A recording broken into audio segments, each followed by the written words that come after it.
Alright, magandang gabi po sa inyong lahat mga kababayan. Batang Maynila to, it's kanina po napanood ko ito sa YouTube, Showbiz Trends Update. Pinanood ko itong kanilang upload tungkol kay Paulo Contis at dito sa kanyang mga boss na mga halos-hos. Ito naman mga kababayan ay hindi kumpirmado, pero sa tingin ko naman itong YouTube channel na ito hindi maglalabas ng balita kung peke o kung fake news, di ba? So, ito pakinggan natin yung kanilang report kasi sabi nila ito raw si Paulo Contis ay sinasabo na ng kanyang mga boss na mga halos-hos. Kasi daw inuna ang yabang. Puro daw pagyayabang ang pinaggagawa. Inuna yung kanyang pagiging conceited, nakala mo kung sino, pag nandyan sa harapan, kasama niya yung kanyang mga co-host, kung magsalita parang boss. Kaya sabi tuloy ng Showbiz Trends, dito sa kanilang report, nagalit na raw etong mga halos-hos. Dahil puro yabang. Pero yung kanilang ratings, hindi naman daw nila maangat-angat. Pati yung ilang mga co-host daw, yung mga kanilang mga production number hindi naman daw maganda. Kaya nga ang nagiging rating sila imbis na pataas spaghetti pababa ng pababa. Kaya galit na raw itong magkapatid na halos-hos dito kay Paulo Contis, dito kay attorney, dito sa kanilang spokesperson. Ito, pakinggan natin mga kababayan itong report ng Showbiz Trends. Tila nawawala na nga ng gana ang magkapatid na halos-hos na sina John at Bullet dahil sa mga host nila. Sinasabon umano kasi ngayon ng magkapatid ang mga host ng Itbulaga dahil sa pagkadismaya, lalong-lalo na si Paulo Contis dahil sa hindi man lang nito mapataas ang ratings ng nasabing noontime show. Yun! Sinasabon, hindi lang pala si Paulo Contis, lahat ng co-host, pati co-host nila dyan. Dahil nga daw hindi mapataas-taas yung kanilang ratings. Puro lang pa-cute. Puro lang papansin, dikit ng dikit dun sa kanyang co-host na babae, kay Ara San Agustin. Puro landian. Sabi nga iba, landian na nangyayari. Ginagaya yung Aldab, layo-layo naman nila sa Aldab. Baka hindi Aldab, baka Baldog. Baka Baldog yung nangyari. At laging talagang pinagsisigawan nito ni Paulo Contis na sila ang Itbulaga. Sabi ng halos-hos, ang yabang-yabang naman ito. Etong host na kinuha natin, puro yabang lang. Puro dakdak. Tapos meron pa kayong pagaya-gaya ng Aldab. Ginagawa mo lang atay, sinasamantala mo. Kunwari ka pa, pero sa totoo lang, gusto mo ring as a friend. Ito bad trip na itong mga halos-hos di umano. Ayon sa balita ng Showbiz Trends Update. Kasi nga, hindi nila maangat-angat yung kanilang ratings. Diyan sa TV ratings, diyan sa Nielsen, may mga pagkakataon na umaangat sila. Pero kinabukasan, olats uli. Tumaga parang pinapatikim lang ng konti, pagkatapos nun balik uli sa pangalawa. At pagdating naman sa online views, sa concurrent views, talaga naman pong kawawang-kawawa. Grabe nga alikabok yung pinapakain ng EAT dito sa Tape Bulagta. Pero mo, ang nanonood sa EAT sa online, sa YouTube lang, wag na natin pag-usapan yung iba, yung YouTube lang. Halos sumaabot ang 100,000 ang nanonood yan sa EAT. Pero pagdating dito sa Tape Bulaga, ilan? 800, 900. Isama na natin yung yung rescue ng GMA. Ang pinakamataas na nakita ko, mga 3,300. Tapat na yon. May dagdag na yan. Pero mo yan, kumpara mo dun sa 100,000, 150. Pero mo yan, kumbaga yung nanonood sa inyo, wala pa dun sa sa kalahati ng butal. Nang nanonood dyan sa EAT. Kaya galit na galit itong mga halusos dito sa mga host yan sa sa Tape Bulaga. Lalong-lalo na dito kay Paulo Contit na puro yabang lang daw. Pati yung mga kasama nila na yung mga ibang mga host dyan, mga mga palpak. Nako. Ano pa sabi dito sa report?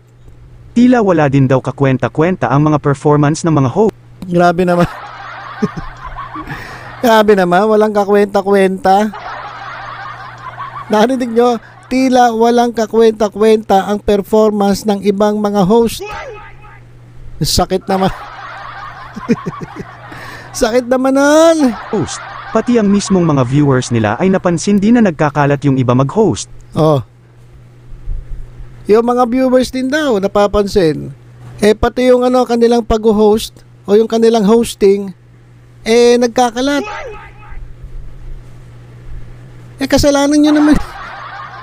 Kasalanan nyo naman yan Ito mga hulusos nagagalit dito sa mga mga kinuha niyang host dahil nagkakalat nga daw sa hosting. Ayan naman, kasalanan nyo naman yan mga halusos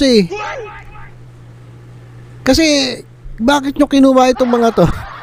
Alam nyo naman na wala naman itong experience pagdating sa hosting. 'Di ba? Ganyan talaga kapag ang budget mo maliit lang. Ang makukuha mong mga host, mga pipitsugin na ang gagawin magpa-practice lang. Pinagpa-practicean lang nila itong itong Tape Bulaga pinagpa-practicean lang nila. 'Di ba? Ito si Paulo Contis, kala mo naman magaling na host na. Pero ngayon tingnan mo, sinasabo. Kasi puro yabang daw ang inuuna. Ano nangyari doon sa ilang mga host? Nagkakalat daw. Bukod dito, ang isa pa sa kinadidismaya ng magkapatid na halos host ay ang pagbagsak ng kanilang ratings. Ultimo, ang GMA Network nga ay dismayado din sa kanila at gusto nang putulin ang natitirang kontrata nila. Nako! Ayan na. Etong mga lusos dismayado na dito sa performance ng Tape Bulaga. Simula sa host, lahat, pati sa mga performances, sa hosting, lahat ng kanilang ginagawa. Ayon dito sa report ng Showbiz Trends Update, dismayado na etong mga lusos. At pati ang GMA, dismayado na rin dito sa performance ng Tape Bulaga. Dahil nga daw hindi nila maiangat-angat etong kanilang TV ratings maging sa online. Nako. At sabi pa, ang kontrata nila ng Tape Incorporated sa GMA ay hanggang December 2024. At dahil dito sa nangyayaring kapalpakan, dito sa nangyayaring di umano'y hindi magandang performance sa hosting sa kanilang sa kanilang palabas diyan sa GMA, balak ng i-terminate yung kontrata. Nako. Paano na yan? Ano na yung dream house ni Paulo Contit? Nako. Ano pa? Kung hindi daw aayusin nila Paulo ang kanilang performance at hindi mapataas ang ratings ng Itbulaga, ay mapipilitan silang tanggalin ang ibang mga host at palitan. Ito ay ayon sa mga Showbiz Insider at mga naglabasan na balita sa mga pahayagan sa social media. Alright. Ano sabi? Kapag hindi pa ito tumaas yung ratings nila, kapag hindi pa rin daw naayos, hindi tumaas ang ratings, ang gagawin daw ng mga halusos ay tatanggalin ang ibang mga host at papalitan ng mga bagong host. Sa tingin ko, etong si Paulo Contit, baka maiwan at itong si Yorme Isko Moreno kasi pumirma sila ng kontrata So ang kawawa dito, yung mga hindi nakapirma ng kontrata, malamang ito si Betong, etong mga miyembro ng Bubble Gang. Tapos itong kambal na Legaspi. Tapos yung isang Koreana dyan. Tapos itong singer na tinalo ni Karen Icetrap. O dyan, kukunin yung mga tatanggalin at papalitan daw. Kasi nga daw wala. Wala palpak. O yan kasi ang napapala. Kasi naman, etong si Paolo Contit daw, puro yabang lang. Puro dakdak, puro patama dito sa original na Itbulaga. Pero siya mismo, hindi niya kayang buhatin etong kanilang grupo. Puro lang puro lang pakyut. Ay, naka Paolo Contit. So yun mga kababayan, yung report ng Showbiz Trends Update. Nako, tagilid. Actually, hindi pala tagilid, palubog. Palubog na mga kababayan, itong tape bulaga. At talagang pabulagta na ito mga kababayan. At delikado ang mga katatayuan ng mga host dyan dahil anytime pwede raw silang tanggalin. Dahil dismayado na itong magkapatid na halusos sa kanila. Lalong-lalo na kay Paolo Contit. Na puro yabang lang daw. Nako yun mga kababayan, abangan natin. Kapag hindi pa tumaas ang ratings ng tape bulaga, malamang susunod na neto ay aalisin ang ilang mga host nila dyan at papalitan.